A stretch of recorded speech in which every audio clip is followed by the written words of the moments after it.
12 po ng ating beloved Pastora Hermie, si Miss Ronalyn Alcaraz. Inisip ko pa yung pangalan mo naman.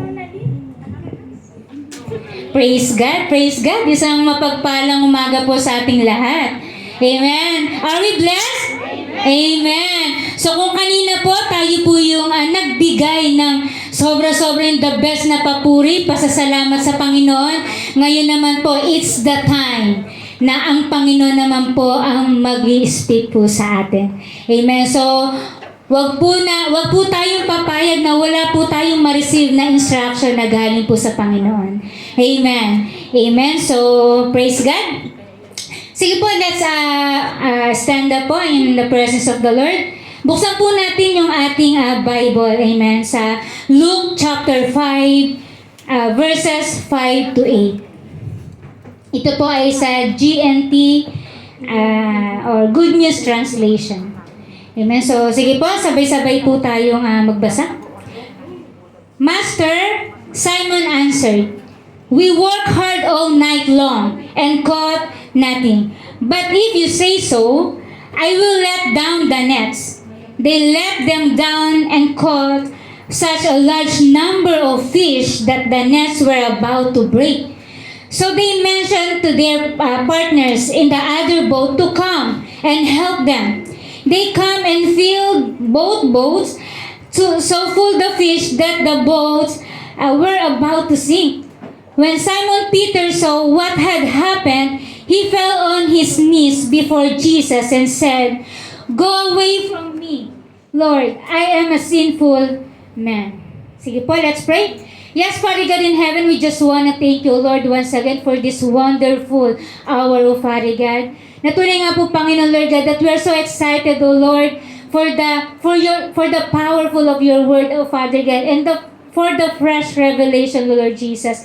Lord, may you help us to open our spiritual understanding, O Lord, our eyes, O Father God. Lord, tunay nga po, Panginoon, Lord God, na marinig namin, Panginoon, yung bulong mo sa amin, O Father God. Lord, yung instruction mo, O Father God, upang, Panginoon, sa paglabas ng bahay-sambahan to, Lord God, Lord, we will never be the same again, O Father God. Maraming salamat, Lord. All glory belongs to you alone. In Jesus' name we pray. Amen and amen. Sige po, let's have a seat po. Amen.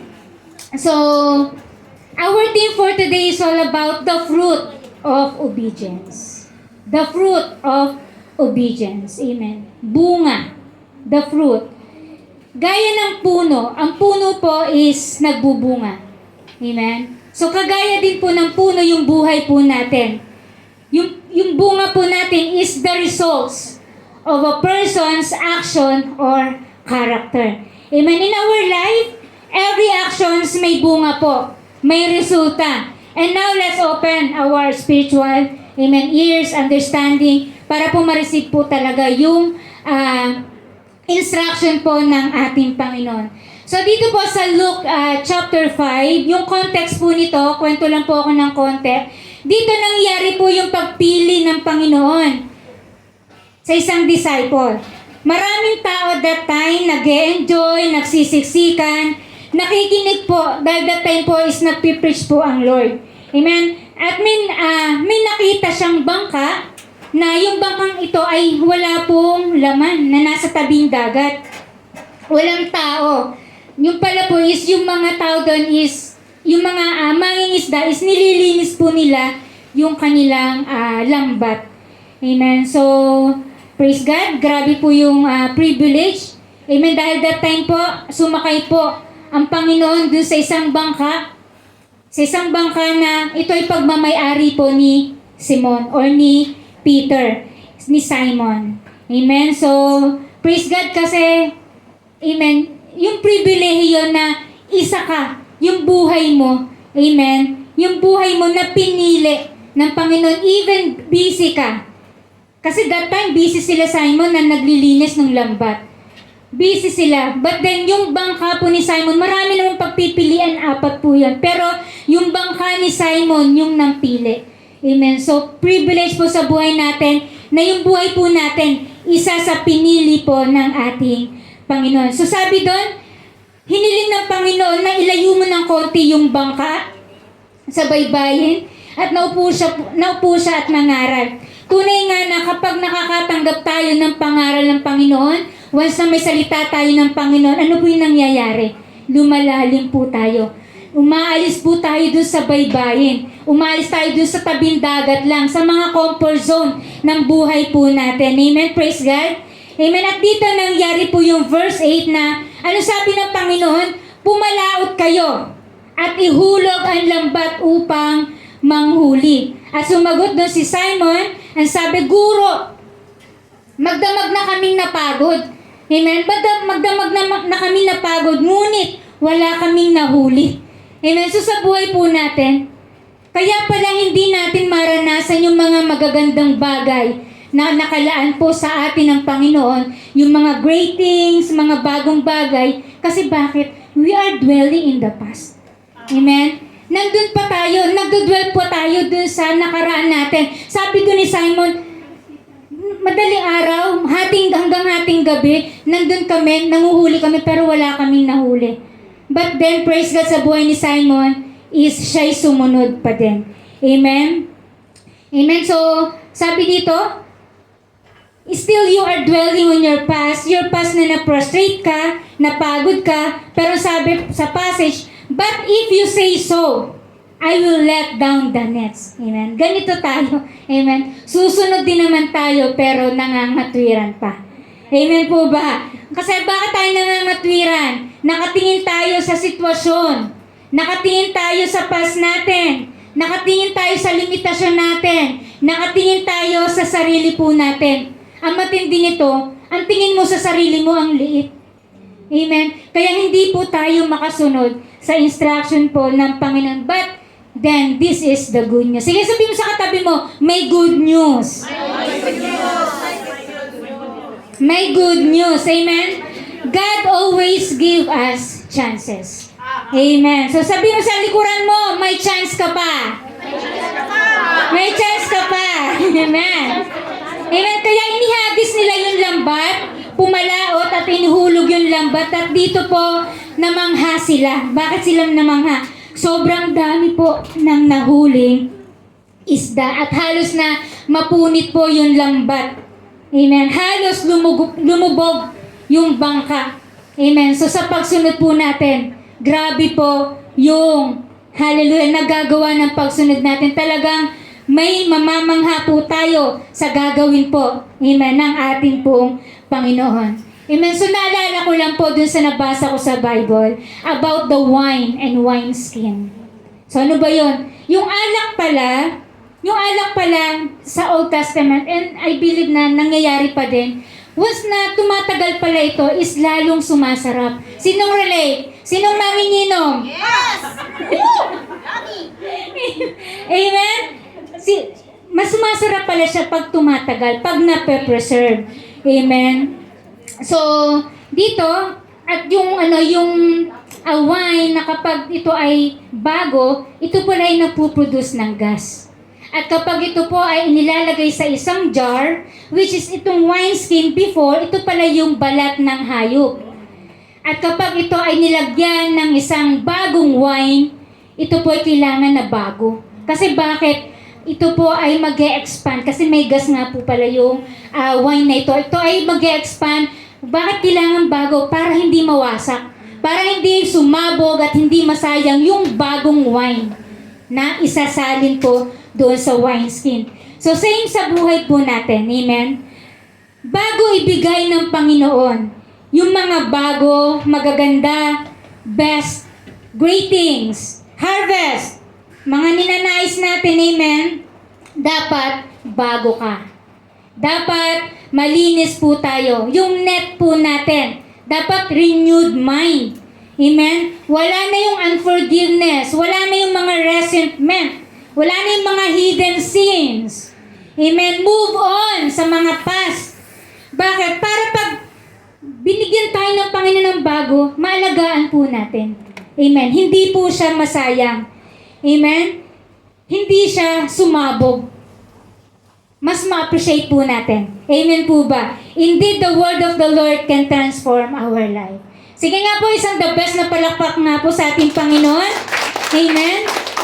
Amen. So, that time nagpakumbaba po si Simon dahil sobrang siyang namangha, lumuhod siya. At ang sabi, lumayo kayo sa akin, Panginoon, sapagkat ako'y isang makasalanan. Naramdaman po ni Simon doon na hindi po siya, amen, hindi siya karapat-dapat, unworthy. Amen? Pero, who among you na naniniwala na even tayo po'y makasalanan, makakaranas po tayo ng himala po ng ating Panginoon. Amen? Hindi ka man karapat-dapat, pero ginawa po tayong karapat-dapat ng ating pong Panginoon. Amen po ba? Amen and amen. So, pinagpala po talaga itong si Simon. Bakit? Ang sabi ng Panginoon, don't be afraid. Sige, sabihin mo sa katabi mo, don't be afraid. Don't be afraid. From now on, you will be catching people. Amen. Ang isang mangingisda na si Simon, ang isang fisherman, naging fishers of men. Amen? Amen. So, sige, kalapitin mo ang katabi mo. Sabihin mo, huwag kang matakot. Huwag kang matakot. Bagitin mo yung pangalan ng katabi mo. Amen? Huwag kang matakot, Ronly. Mga tao na ang iyong huhulihin. Amen. Amen po. Amen. You are saved to save many lives. Amen. Amen. So, pagkatapos po nun, itinabi po nila yung bangka sa pampang at iniwan nila lahat para po sila'y makasunod po sa ating Panginoon. Amen. So, our topic is all about the fruit of obedience. But before that, pag-usapan po natin, paano ba natin mararanasan yung bunga ng pagsunod? Amen. Kasi yung topic po natin, resulta na po ng pagsunod. Pero paano nga ba natin mararanasan yung bunga ng mga pagsunod na ito? How do we experience the fruit of obedience? Number 1, your obedience must be motivated by love. Your obedience is motivated by love. Sabi po sa John 14:15, if you love me, keep my commands. Amen. So dito nakita po natin kung gaano kabilis na sumunod si Peter. His immediate willingness to follow Jesus. Kahit nung una, amen, medyo nag-protest siya dahil wala naman nga silang nahuli. Amen. Wala naman silang nahuli, napagod nga naman. Pero ano sabi ni Peter sa Panginoon? But because you say so, I will down the nets. Amen. Grabe, sabi, amen, sumusunod kahit hindi mo naiintindihan. Sino po yun dito yung sumusunod kahit hindi mo naiintindihan? Amen. Amen? Nakakasunod po ba? Amen. Amen. So, sumusunod kahit di mo naiintindihan. Pero ang alam mo, sa pagsunod, mapapabuti ka. Amen. Sumusunod ka kahit di mo naiintindihan kasi ang alam mo lang, mapapabuti ka. Amen. So, halimbawa na lang po sa equipping. Amen. Mapapatanong tayo, bakit may ganito sa church na to? May mga aral-aral. Eh nun nga, ayokong mag-aral. Amen. Pero dito may ganito pa. Masakit sa ulo. Sino may mga ganyang isip? Amen? Amen? Real talk? Amen? Pero sino yung nagpapa-equip? Hindi mo man naiintindihan pero sumunod ka. Nag-aral ka. Amen? Nagpapa-equip ka. Kasi ang alam mo sa huli, mapapaayos yung buhay mo. Amen? Mapapaayos yung buhay mo. Ang pagsunod na sinamahan ng pagmamahal, ito yung sila talagang tunay na sumusunod at nagmamahal. Amen? Sa Panginoon. Amen? So, sa buhay ko, naalala ko nun, nung time na ako po yung isa ako sa sumasalang sa equipping.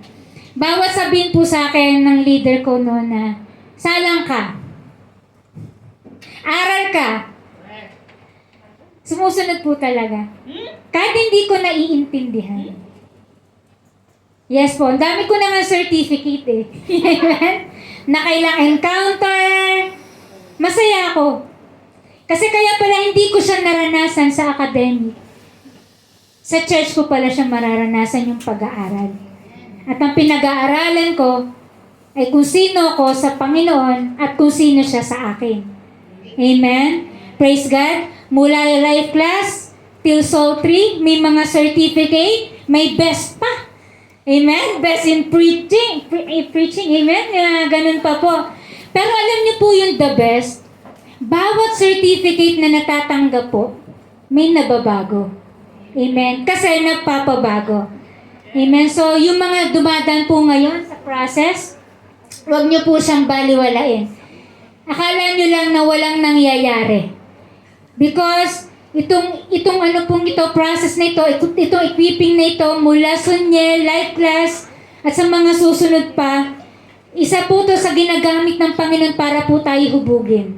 Amen? It molds us. Amen? Hindi man agad, pero mararanasan mo na inaayos ng Panginoon yung buhay mo po. Amen? Kaya sa pagsunod nyo, kapatid, lalo na sa mga nasa process, yan po ay tanda lamang na nagmamahal kayo sa Panginoon. At minamahal nyo yung mga taong nakapaligid po sa inyo. Amen? Praise God. Sige po, the best na palakpak po sa Panginoon. Ang number 1 po natin, your obedience is motivated by love. So number 2 po tayo. Paano natin mararanasan yung bunga ng pagsunod? Leaving everything to follow Jesus. Leaving everything to follow Jesus. Sabi po sa Luke 14, verse 26, you cannot be my disciple until you love me more than you love your father and mother, your wife and children, and your brothers and sisters. You cannot follow me unless you love me more than you love your own life. Amen. Sino yung handang i-give up sa Panginoon yung mga nakasanayan mo para makasunod sa Kanya? Sino yung mga handang sumunod, handang i-give up yung mga nakasanayan mo lalo't hindi naman naka-align sa Panginoon? Amen? So dito si Peter, nag-give up po siya. I mean, may mga isinuko siya. Yung kanyang business, amen, yung kanyang trabaho, yung kanyang hanap buhay para makasunod po sa Panginoon. Ikaw, ano yung kaya mong iwan para sa Panginoon? Kasi sabi niya, you cannot be my disciples. Amen? Kapag hindi mo, pag wala kang i-give up para sa Panginoon, pag may nangunguna, pag may nauuna, pag hindi siya yung prioritize mo. Amen? So, dapat po ang priority po natin ay ang Panginoon. Amen? So, before po, meron po akong online business. Ito po yung multi-level marketing. Amen? Business na abalang-abala ako. Dapat maboka ka dito sa business na to. Dapat ito yung business na nakakakapal ng mukha. Nawawala po yung iya mo kasi bakit? Marami kang kakausapin mga iba't ibang tao. Amen? So dito kumikita po talaga. Amen? Malaking bagay na pag-uwi ka ng Pinas, amen, meron kang cheque. May makukuha ka. Amen? But dito talagang, bakit may makukuha ka? Pinagtrabahuhan mo rin talaga. Gising ako sa madaling araw kasi bakit? Meron akong prospect na taga Middle East. Kailangan mo i-present yung business mo. Relate? Relate. Amen. Masipag po ako that time. Kasi pera. Talagang ito po ay dagdag income. Walang tulugan. Grabe no? Grabe talaga. No? But then, dumating po ako sa point na nangusap po sa akin ng Panginoon. Kasi, even sa pagsisimba ko, talaga nagmamadali ako, yung pa ako kating-katinan lumabas kasi may kakausapin ako. May ipe-present akong business, which is gustong-gusto ng mga OFW. Amen. Dumating po ako sa point na gano'n. Then once again, nangusap po sa akin ng Panginoon. Kasi every time na makakita po ako ng bagong muka, ang tingin ko po sa kanya, prospect. Pera. Business. Amen?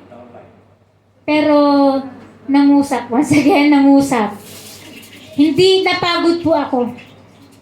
Dumating ako sa point na hindi ka na masaya sa ginagawa mo. Hindi naman sa hindi masaya, pero, Lord, bakit po ganito yung nangyayari sa akin? Imbes na ikaw yung ipakilala ko. Imbes na ikaw yung i-present ko, pinapresent ko pera. No? Ang sakit. Mano siya. Talagang nawala po yung yung peace. And praise God po, ito po ay give up ko ng todong-todo. Nagpaalam po ako.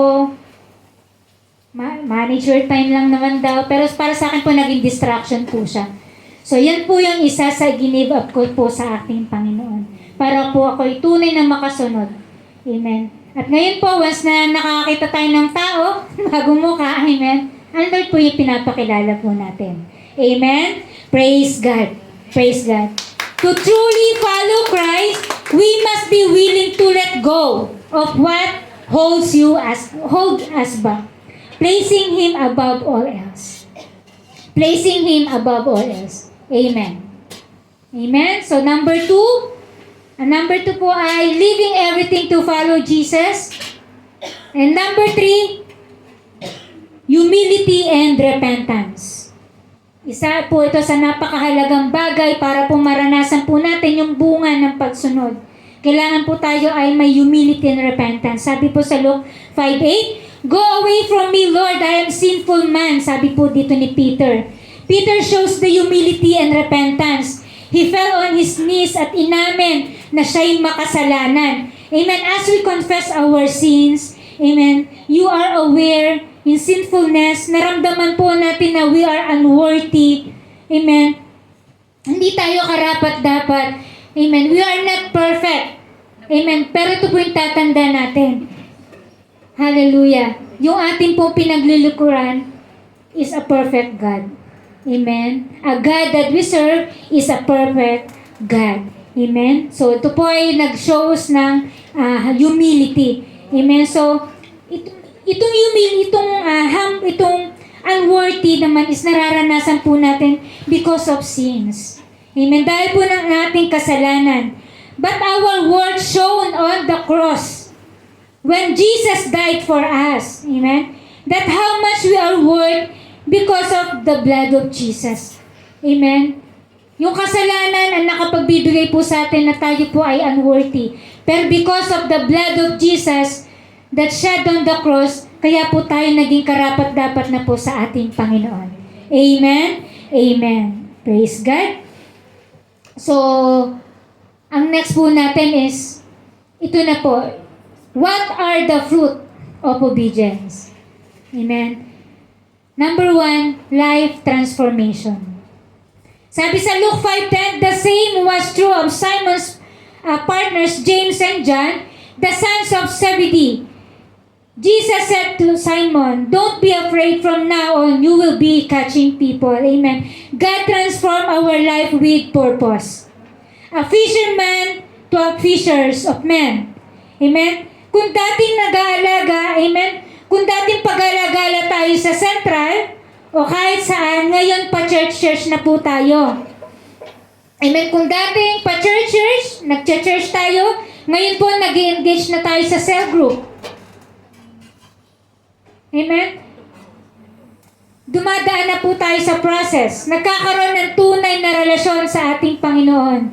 Lumalago ang ating pananampalataya. Nagkakaroon ng pagbabago. Amen. Life transformation. Once na we are connected to the vine, amen, nagkakaroon po tayo ng pagbabago. Kung dating tayo po'y manginginom, amen.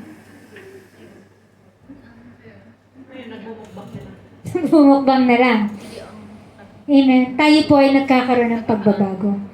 Amen. Dating may maling relasyon, amen, dahil nagdesisyon ka na, mas pinili mo ang Panginoon. Transformation requires faith over fear, leading to a complete life change. Amen? Amen. Amen. Amen. Life transformation. Number 2, life of abundance.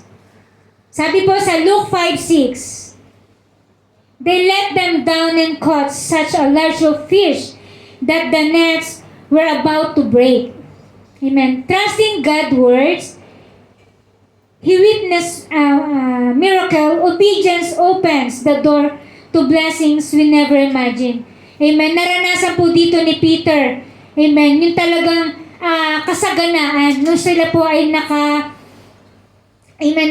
nakahuli ng mga grabe yung mga isda. Talagang halos mapunit yung lambat, halos ang bangka po ay lumubog. Amen. So, God revealed na dito po sa buhay ni Peter, ang nireveal po sa akin ng Panginoon is si Peter po ay sagana sa instruction ng Panginoon. Amen. May pagsunod. Amen. May mga great things na nangyayari sa buhay po natin. May kasaganaan dahil po sa ating pagsunod. Obedience in every instruction. Amen. Sa likod ng instruction po pala is may pagpapala kapag sinunod mo. Amen. Di mo man naiintindihan, sunod lang. At paano pa tayo makaka-receive na instruction? Amen. Kapag po tayo may relasyon sa Panginoon, at pag may relasyon ka sa Lord, uhaw ka sa salita niya. Kasi nasa Bible po yung instruction. Amen. Sabi ng Panginoon kay Peter, ihulog mo ang lambat. Amen. That's an instruction at sinunod po niya. At ang matindi nito, kahit saan mo ihulog, pumalaot ka, nasa malalim. Amen. And that's the direction. Sa instruction ng Panginoon, may direction. Amen. Once na God instruct us, lumalago tayo, lumalalim sa ating pong pagsunod. Amen. Praise God. Hallelujah. Kaya kapag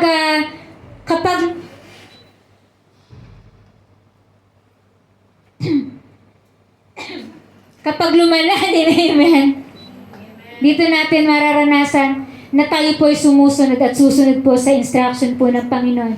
Kaya yung ating loving God and loving people, yung ating pong winning souls and make disciples, praise God. Hallelujah. Thank you, thank you.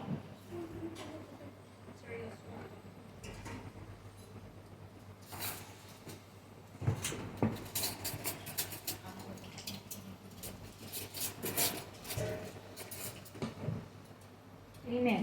Amen.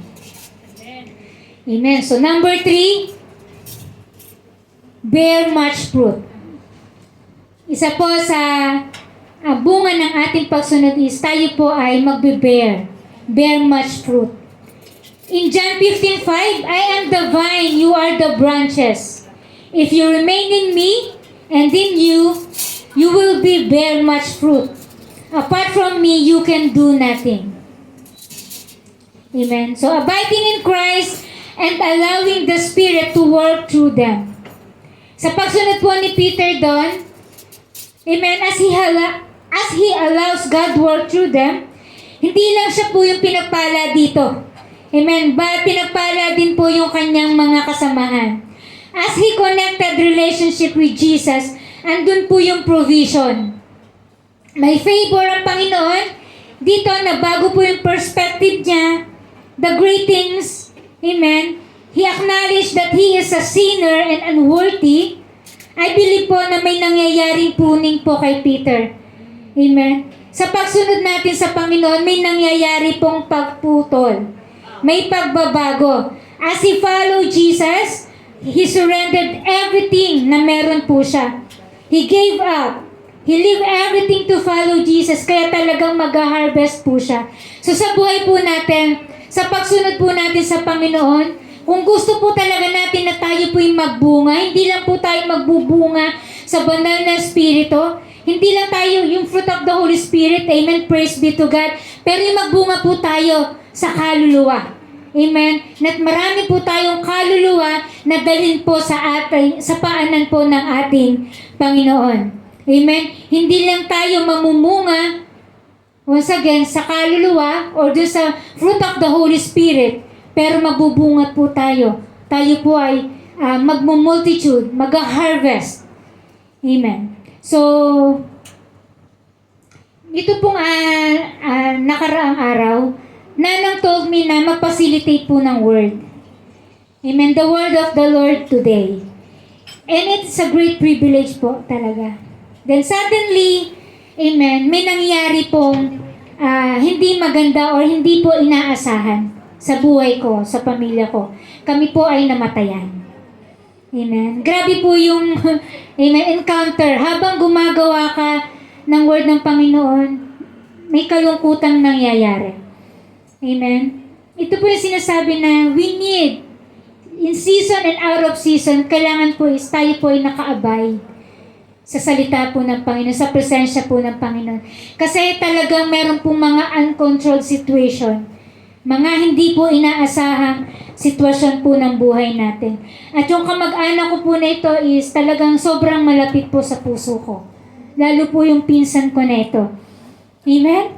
And tunay na wala po akong magagawa kung malayo po ako sa Panginoon. Paano ko po gagawin yung salita ng Lord na amen, ipoproclaim sa araw na ito kung ganun po yung aking nararanasan. Amen? Bawat tawag ng pinsan ko, ano po yung ginagawa po natin, yun po yung ginagawa ko to encourage her. Amen? Hindi po ako pwede magpakita na ako po ay nalulungkot. Encourage her. Amen? To be strong. Kung pwede ko lang sabihin, pwede bang sabay na lang tayong umiyak? Pero hindi po. Ito po yung buhay po natin. Amen? Pero ang pinakamasaya po na nangyari sa buhay nitong tito ko po na nawala, bago po siya namatay, is nakatanggap po siya sa ating Panginoon. Amen? I really praise God po talaga. Kaya po pala, hindi ko po nakakausap itong tito ko na ito. First time ko po siya, one time ko lang siyang nakausap, nakita.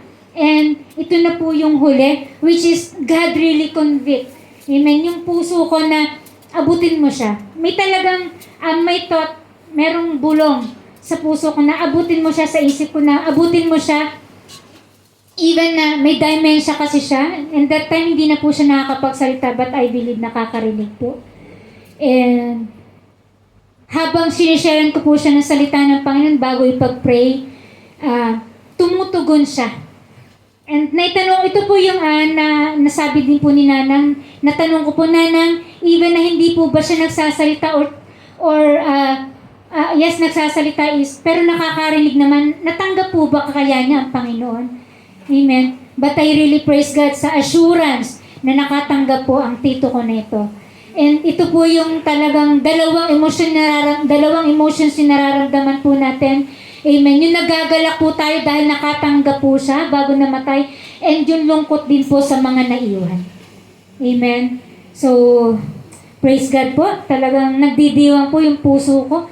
Amen. Dahil ang kaluluwang ito is talagang nakatanggap po sa Panginoon. So, in every day of our life, dapat po lagi na tayo po'y naka-abide. Amen. Sa ating pong Panginoon. Amen. Praise God. Praise God po. Sige po, the best na papuri.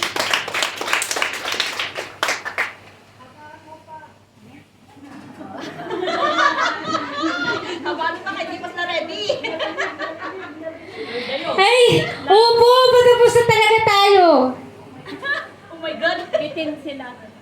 Amen. So, as I end here. Amen. A life that is abiding Jesus brings fruitfulness. God called us to be a fishers of men. He chose us for a great purpose. Amen.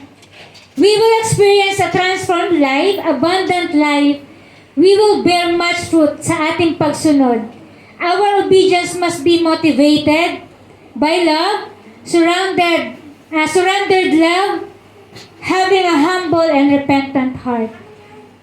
Dito po sa passage na to in Luke chapter 5, 1 to 11, ito po yung iiwan ko sa inyo. The radical call is to leave everything and follow Jesus. Amen? The radical call, hindi po basta yung pagsunod po natin, hindi po basta yung pagtawag po sa atin ng Panginoon. Ito po'y sukdol, sukdulan. The radical call is to leave everything and follow Jesus. Amen? Amen and amen. Praise be to God. Amen? Hallelujah.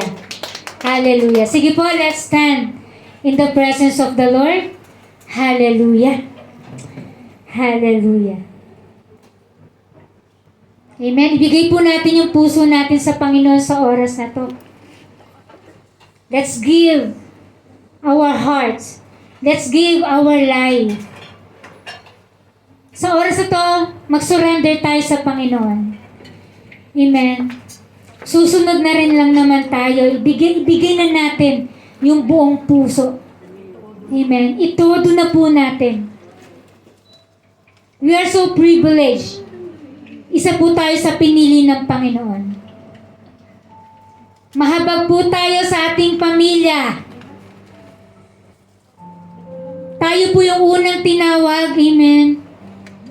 Itodo na po natin sa Panginoon. Hallelujah, Jesus. Thank you, Jesus. Hallelujah.